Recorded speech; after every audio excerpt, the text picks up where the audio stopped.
पिछले पार्ट्स में हम लोगों ने जान लिया था व्यंजन बनने के 3 प्रकार।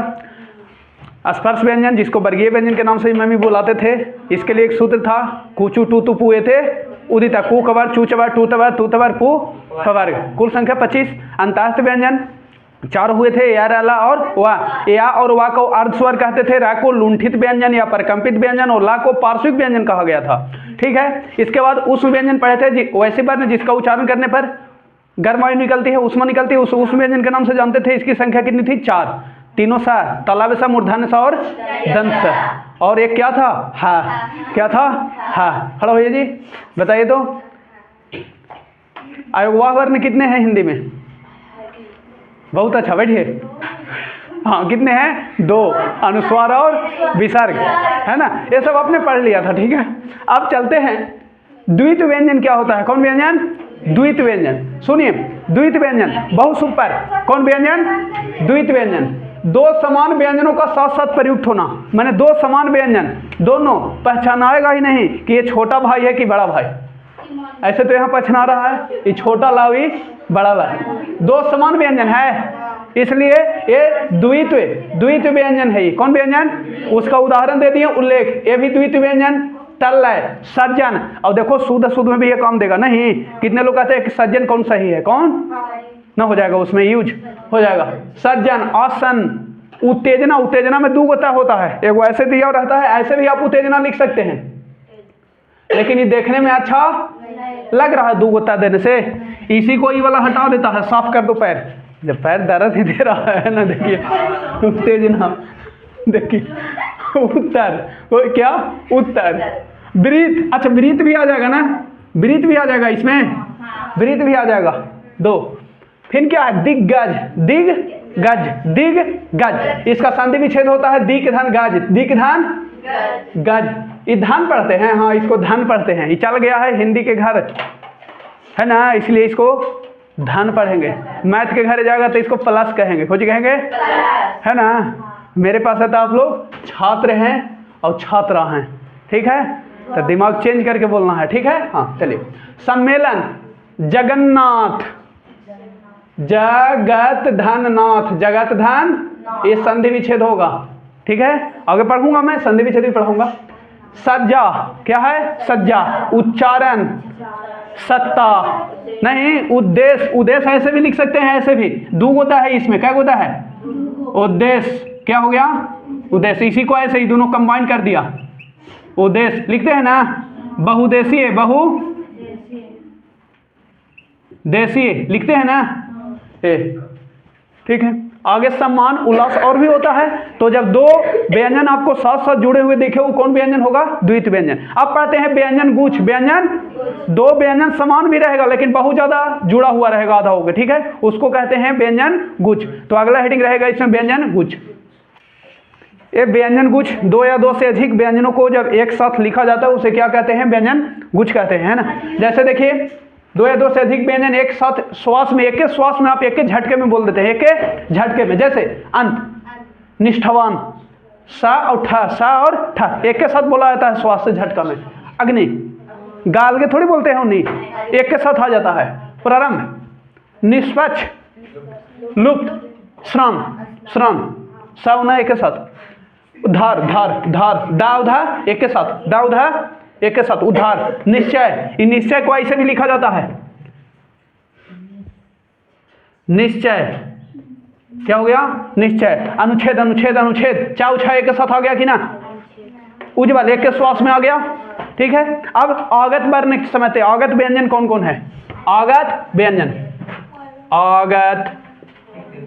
आगत व्यंजन, आगत व्यंजन का मतलब होता है जो हमारे देश के नहीं है, दूसरे देश से लाया गया। जा और फा, जा और ऐसे और भी है, लेकिन मुख्य रूप से क्या गो? 2 गो, क्या गो? 2 गो, ठीक है। अब हम लोग चलते हैं प्रयत्न के आधार पर व्यंजन के भेद, लेकिन प्रयत्न के आधार पर व्यंजन के भेद से पहले प्रयत्न किसे कहते हैं वो लिखिए। प्रयत्न, प्रयत्न लिखिए। तो ये प्रयत्न है, ध्वनियों को उच्चारण में होने वाले यत्न को प्रयत्न कहते हैं। प्रयत्न 3 प्रकार का होता है। चलिए अब ऊपर चलते हैं स्क्रीन पे, देखिए। पहला है स्वर तंत्री में कंपन के आधार पर। जो स्वर तंत्रियां हैं हमारे गले के अंदर 2 झिल्लियां होती है। क्या झिल्लियां? दो झिल्लियाँ होती है जो वायु के जब वेग आता है ना तो कौपने लगता है झिल्ली, जैसे हवा चलता ना है तो पत्ता कैसे डोलने लगता है, नहीं वैसे ही हमारे अंदर जो गले के अंदर दो झिल्ली वो कौपने लगती है जब बोलते हैं तो उसे क्या कहते हैं, स्वर तंत्री। इस स्वर तंत्री के कंपन को नाद भी कहा जाता है, गूंज करता है, इको खोजी करता है, गूंज, वाइब्रेशन, उसी को नाद या गूंज के नाम से जानते हैं। किसके नाम से? कुछ ऐसे वर्ण को उच्चारण करते हैं जो गूंजता नहीं, इक्को नियन आवाज बोलते हैं तो दोबारा उसको रिपीट करता है, वही गूंज है, वही इक्को है। तो नाद के आधार पर दो प्रकार के वर्ण होते हैं। क्या प्रकार के? नाद के आधार पे जो व्यंजन वर्ण दो प्रकार के होते हैं। पहला है घोष वर्ण, इसी को मम्मी ये कौन नाम बताते हैं? सघोष वर्ण। कौन वर्ण? घोष व्यंजन कहिए या घोष वर्ण, ठीक है, इससे क्लियर रहो। जिन वर्णों के उच्चारण में या जिन व्यंजन वर्णों के उच्चारण में ध्वनि में नाद हो, जब उसको उच्चारण करे तो गूंज हो, कौन हो? गूंज, उसको कहते हैं घोष वर्ण। कौन वर्ण? घोष वर्ण कौन कौन होता है? तो कहता है कि इसके अंतर्गत प्रत्येक वर्ग के, प्रत्येक वर्ग, तो वर्ग कितने हैं जी?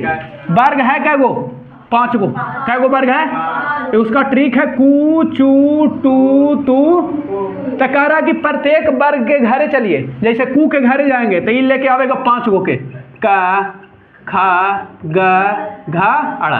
तो एक में ही पहला, दूसरा, तीसरा, चौथा, अब समझ में आया?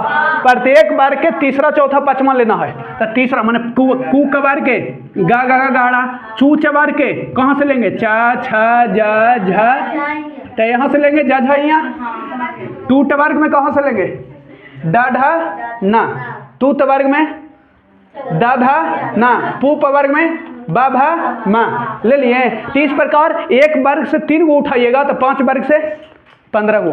नहीं, आप लोग तो मैथमेटिक्स ऐसी मजबूत है ना? तो 15 गो हो गया।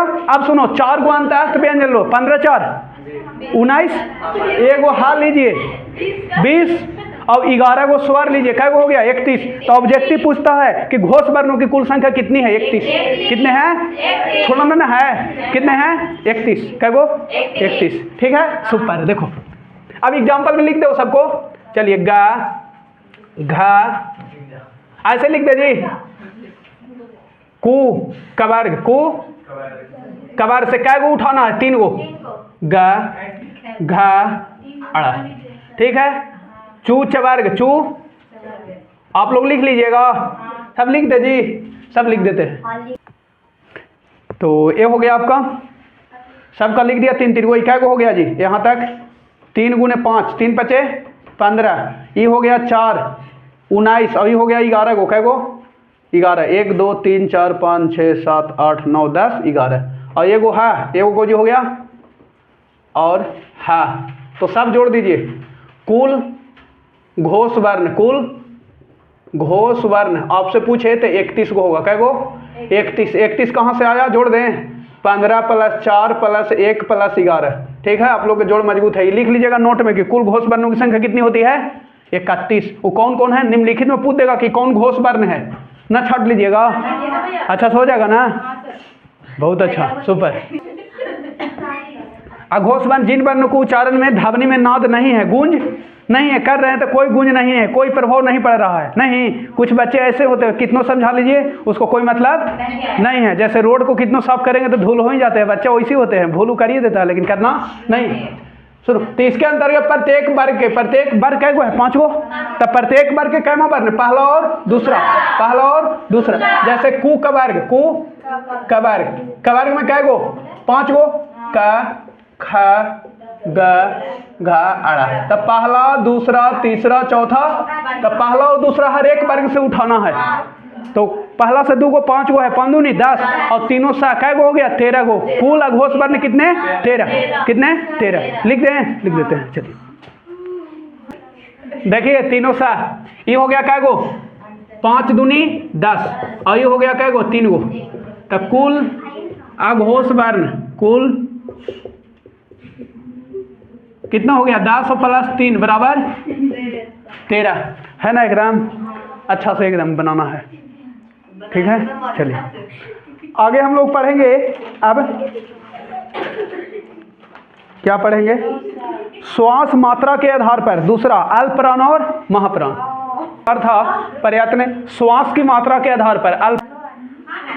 देखिए अल्प प्राण, जिस वर्ण को उच्चारण में कम प्राण वायु अर्थात कम बल का प्रयोग करना पड़े शक्ति का, उसको कहते हैं अल्प प्राण। अल्प प्राण के अंतर्गत प्रत्येक वर्ग क्या होता है, तो जैसे ही व्याकरण की चर्चा हो तब वर्ग 5 हो, कैगो कुचु टू तुपु एते उदिता कुकवर चूचवर टूतवर तूतवर फू पवर्ग। तब प्रत्येक वर्ग से कौन कौन उठाना है, पहला तीसरा पांचवा, पहला तीसरा तक का में हो जाएगा, कवर्ग में पहला हो जाएगा कोई का, तीसरा हो जाएगा ग और पांचवा हो जाएगा नहीं।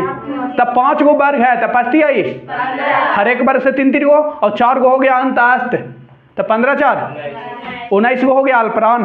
क्लियर, तो उसको मैं लिख दूं, ठीक है, वही लिखना है 1 3 5वें वर्ण, 1 3 केकर 1 3 5वें वर्ग प्रत्येक वर्ग के, तब वर्ग कै गो है 5 गो, तो पहला वर्ग से कै गो उठाना है 3 गो, तब पहला तीसरा और पांचवा। जैसे देखो कु मने कबार, कु मने कबार, कबार कबार में क्या गो होता है 5 गो, क ख ग घा अड़ा, तब पहला तीसरा पांचवा, पहला दूसरा तीसरा चौथा, तब पहला उठा लेंगे का, तीसरा उठा लेंगे गा और पांचवा उठा लेंगे अड़ा ना। हो गया, समझ में आ गया ना, लिख देना। हाँ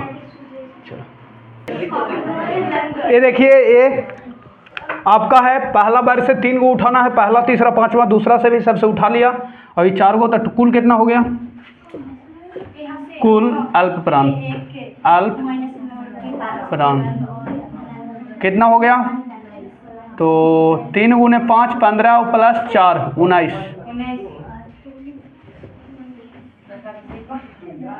ठीक है। दूसरा महाप्राण, जिस वर्ण को उच्चारण में अधिक प्राणवायु अर्थात अधिक बल का प्रयोग करना पड़े उसे महाप्राण। महाप्राण के अंतर्गत प्रत्येक वर्ग का दूसरा चौथा वर्ण लेना है और फिर कौन व्यंजन, उस व्यंजन, तो कितना हो जाएगा जी 2 गुने 5 5 दूनी 10 और ये 4 गो कितना हो गया, कुल महाप्राण, महाप्राण, तो 10 प्लस 4 कितना हो गया 14। क्लियर, आपसे सवाल पूछ सकता है कि जिन वर्णों को उच्चारण में अधिक प्राणवायु का प्रयोग करना पड़ता है उसे कौन वर्ण कहते हैं, कौन व्यंजन कहते हैं, तो महाप्राण वाला क्या कहते हैं, निम्नलिखित में कौन महाप्राण है, 4 ऑप्शन दे देगा कि गा, दे देगा ड, दे देगा ब और एगो दे देगा खा। कौन महाप्राण है जी, 4 ऑप्शन बताओ। खा होगा, दूसरा और चौथा ही ना होता है, न छटा गया, और ना जिसको समझ में आवेगा परीक्षा से 1 नंबर से हाथ धोने पड़ेगा, और 1 नंबर का महत्व तो परीक्षा में आता है, आधा आधा नंबर से छाटिएगा तब सवास। हाँ यहाँ पर जो है बा नहीं भा होगा ना, बहुत अच्छा, आप लोग पढ़ रहे हैं, मेरी गलती बता दी, ठीक है, कहीं कोई त्रुटि नहीं ना, नहीं। अब हम लोग पढ़ते हैं वर्णों के उच्चारण स्थान। जैसे वर्णों का उच्चारण स्थान क्या होता है, तो जितने भी वर्ण हैं वो सभी का हम लोग मुख के जिस भाग से उच्चारण करते हैं अर्थात वर्णों या ध्वनियों को, उसे उच्चारण स्थान कहते हैं। उच्चारण स्थान ऐसे हिंदी में मुख्य रूप से 5 हैं, लेकिन और भी आप लोग को जानना है संस्कृत के अंतर्गत, जैसे कंठ, तालु, जिह्वा, दंत, मूर्धा, ओष्ठ, ये सब उच्चारण स्थान है, मुख के भाग है।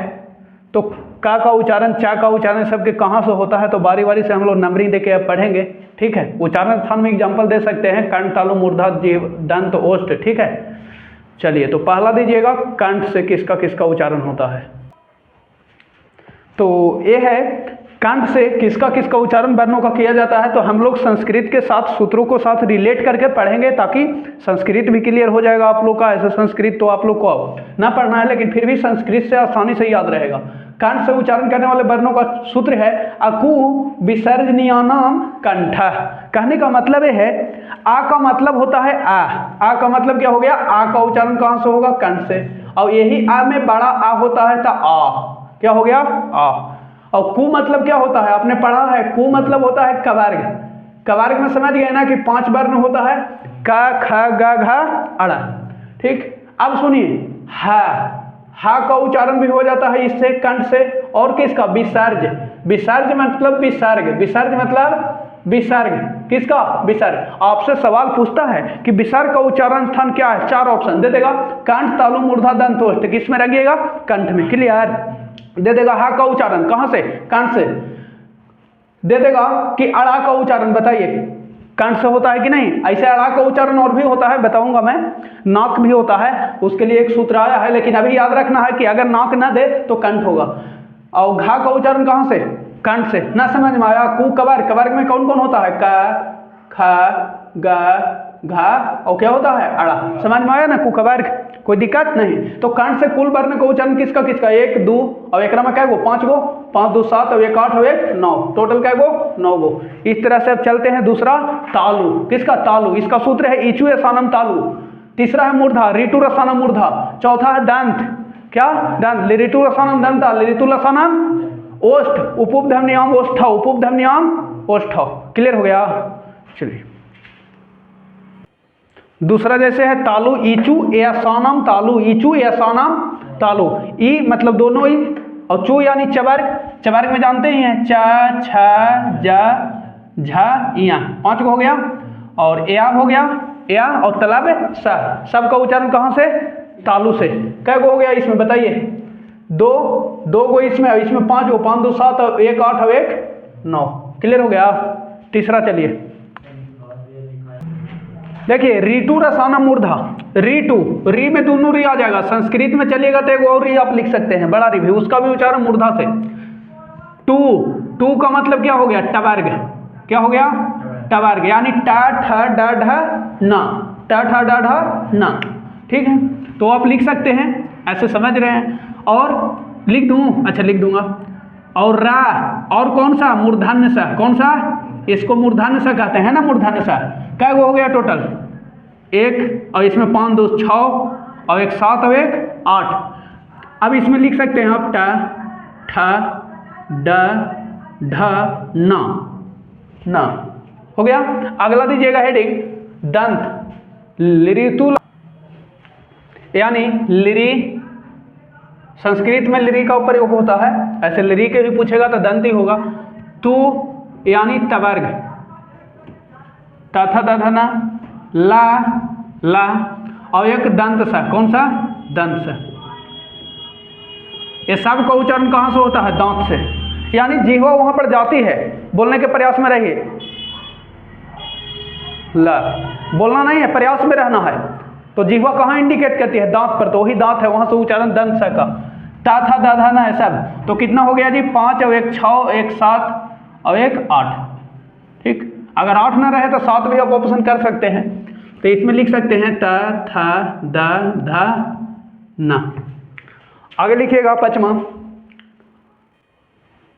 देखिए ओष्ठ, ओष्ठ से उच्चारित होने वाला वर्णों का सूत्र, उपूप धमानिया नाम ओष्ठौ, उपूप धमानिया नाम ओष्ठौ। कहने का मतलब यह है कि ऊ यानी दोनों ऊ और उप धमानिया, इसका विच्छेद करेंगे ना तो उप धमानिया, उप धमानिया,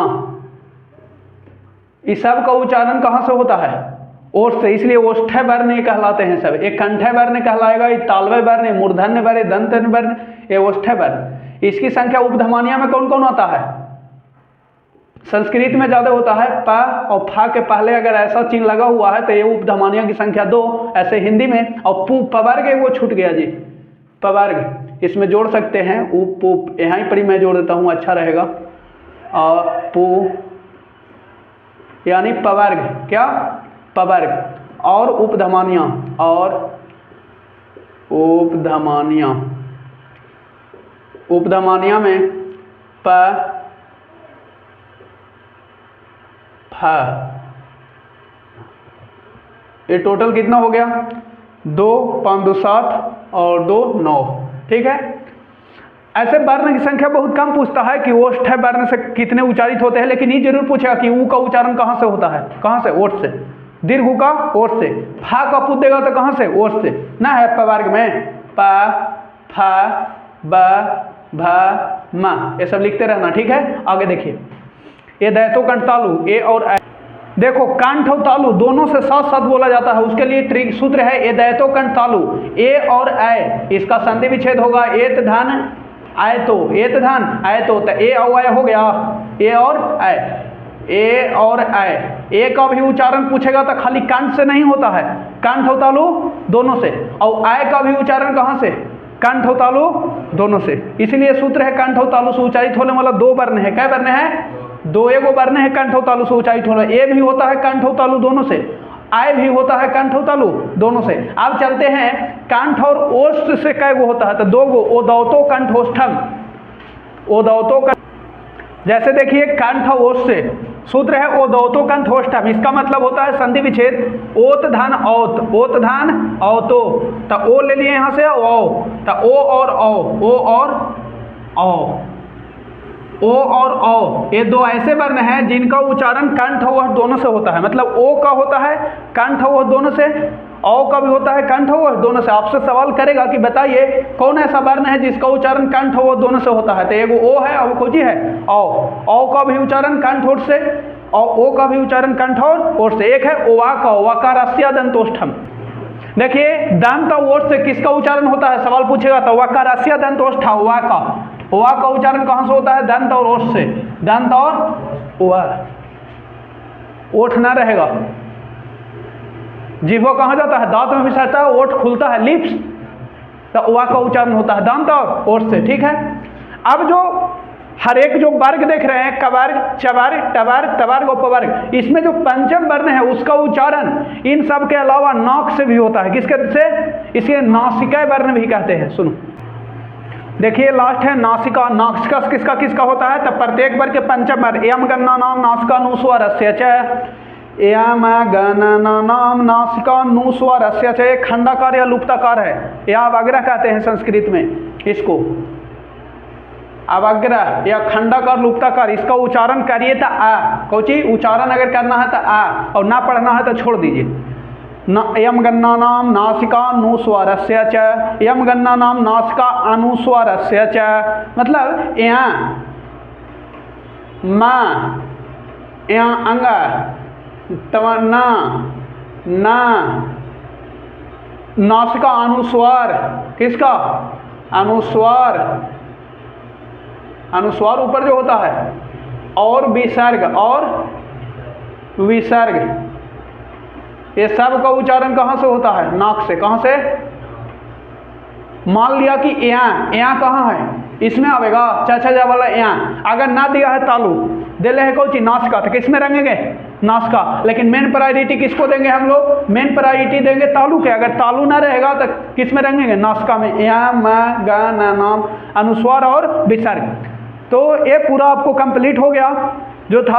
अब हम लोग शुरू करेंगे संधि अगले पार्ट में। ठीक है, हमारे चैनल पर नए हैं तो थोड़ा सपोर्ट करिए, लाइक करिए। आप लोग के सपोर्ट से मेरा चैनल ग्रो कर रहा है, और ग्रो करिए इसी तरह कि और भी मैं अपडेट रहूं। ठीक है, थैंक यू।